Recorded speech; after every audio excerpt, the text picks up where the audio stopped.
there, I'm Big Alias, or Akira, Fanboy 101, 6969, smokes weed and all that stuff. I managed to combine weird, like, fan fiction usernames with Xbox Live usernames. You caught me in the middle of writing a fan fiction with a giant blob, having sex with a motorbike. None of this is true, but I will say I have actually been, regardless of the intro, I've been having a bit of a hard time with life recently. It's through lack of wanting to go down that rabbit hole and talking about this during this video. I don't want to, but I struggle a lot with issues of existentiality, and it's something I don't really want to go through at the moment, but it's crippling for me, and I have an incredibly hard time with it. And actually, oddly enough, through all of this, I've actually sought catharsis in anime, of all things. I remember a time in the summer where I went back and watched Dragon Ball, and I had a great time doing it, drinking and watching Dragon Ball and just reliving my childhood years through that show. And it's a great show too. I'm just having a really good time with it. So I decided to go back to that and retrace those steps, and maybe find some different stuff, some new stuff. A lot of people are talking about it nowadays. A lot of people are into it nowadays. And I got some recommendations to try out some stuff. Attack on Titan is one that I've been trying out, which I find to be a bizarre show and a little bit bleak and creepy too. But it's engrossing, and I will continue on with it. And I want to try Avatar, and there's a couple of others that One Punch Man is another recommendation that I've received for an anime. But I will say I stumbled into a film that I would consider to be one, at this point, it sounds like an exaggeration, but one of the greatest films I have ever seen in my entire life, ever. It's not the greatest, but it's up there. It's definitely top 10, and I've seen a lot of films. I have a degree in film. But the film is fucking unbelievably phenomenal. And I stumbled into this film actually through a Frank Ocean tribute video. In case you couldn't tell by my intro and outro, I'm a big Frank Ocean fan as well. And there's this fantastic tribute video of various songs from Blonde, some of the best songs from Blonde, set to clips from the 1988 masterpiece Akira, which I had never seen before. But the clips were so striking, so beautiful, such a gorgeous representation of Neo Tokyo that I knew I'd had to see it eventually. So I got it from Prime. It's a fairly rare film, but you can stream it from Prime. I decided to buy it just in case I wanted to watch it again. And my God, that movie! Woo! It is so good. The way that I look at that film, the way that I look back at it with such a positive lens, is that with some films, not every film, but with some films, I look back on them as like a series of what were the mind-blowing scenes, what were the mind-blowing moments that really stood out within this film. And I do that with films like Revenge of the Sith and Infinity War, and sometimes even The Dark Knight. With Revenge of the Sith, when I think of that film, I don't think of Yoda speaking to Anakin about him controlling his feelings.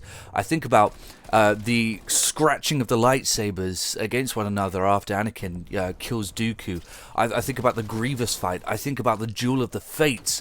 I actually don't think about the Yoda-Sidious fight as much as I think about the Anakin Obi-Wan fight, even though the Yoda-Sidious fight was probably more important. Infinity War, I just think about, again, the fight scenes and stuff like that, the really impactful moments. And I don't think about the things that squash in between it, which is actually, as far as I can tell from my time studying film, is very similar to the way that Hitchcock approached film back in the day. And he would very much look at film in a sense of set pieces and how to move things along in a way that would be just big and bombastic and dramatic.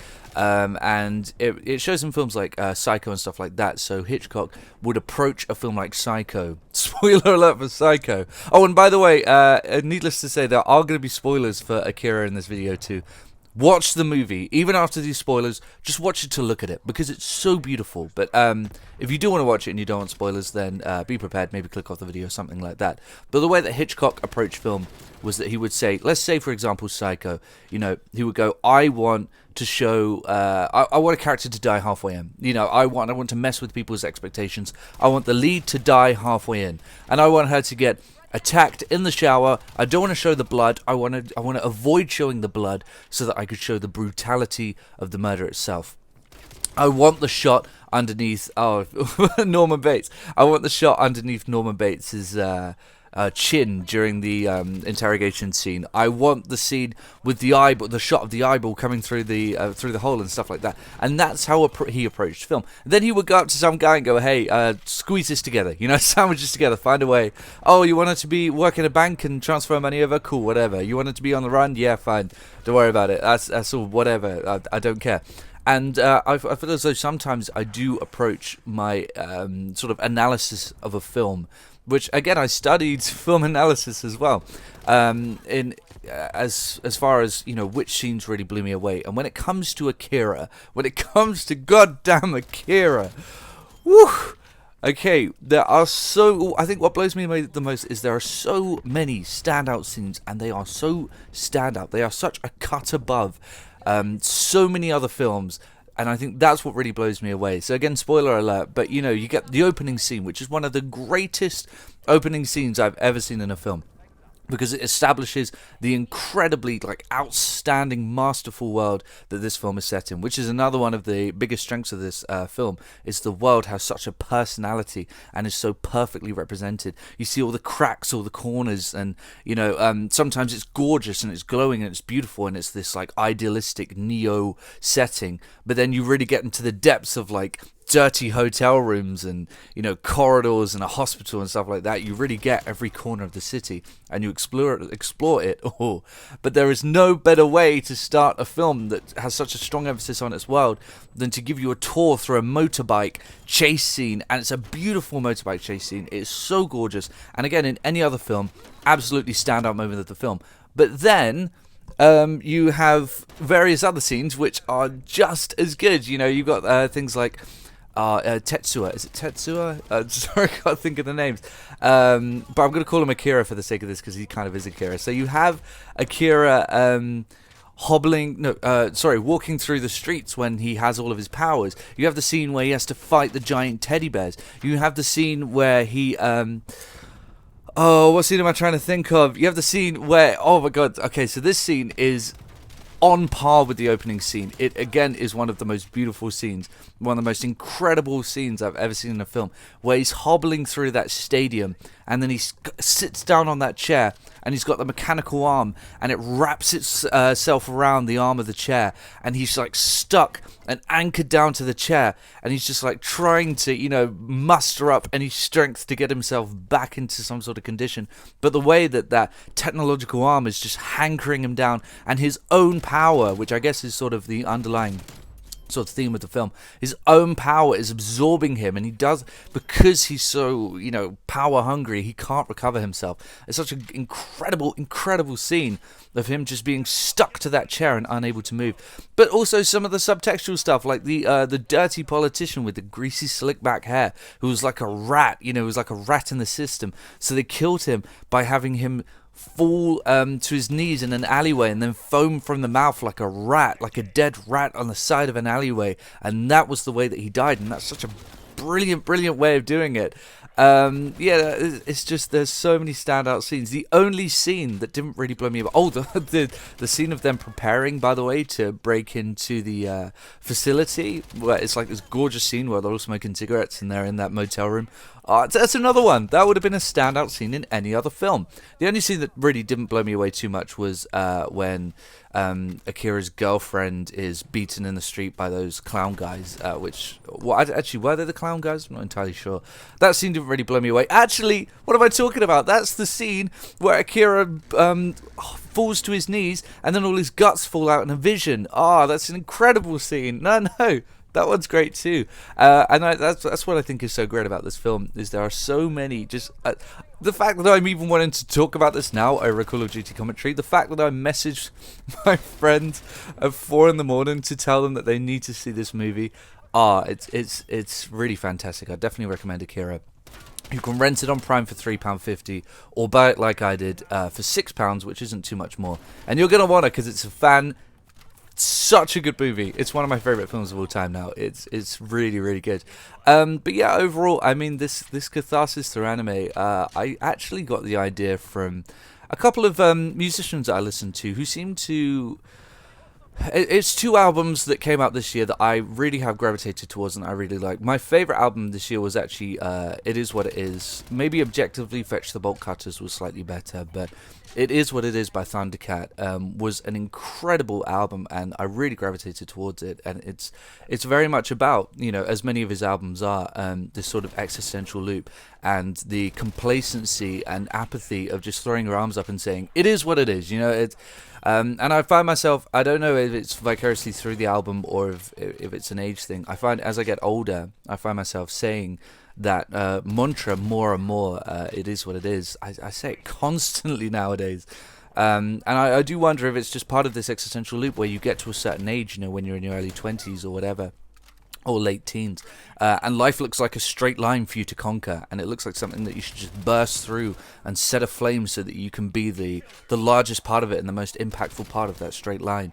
But the older you become, the more it just turns into a loop where stuff happens and then stuff just happens again.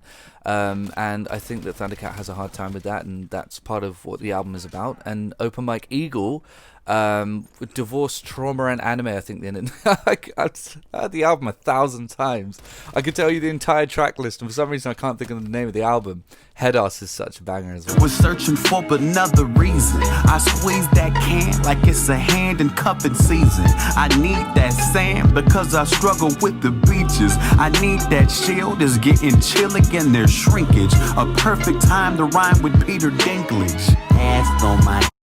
But yeah, and with both of those albums, they both sought catharsis through anime, and that's one of the reasons that I wanted to do that myself, sort of taking up some tool tips from people who are experiencing the same things. But ironically, these albums in unto themselves, with their relatability to what a lot of people are experiencing, I think become in unto themselves very cathartic as well.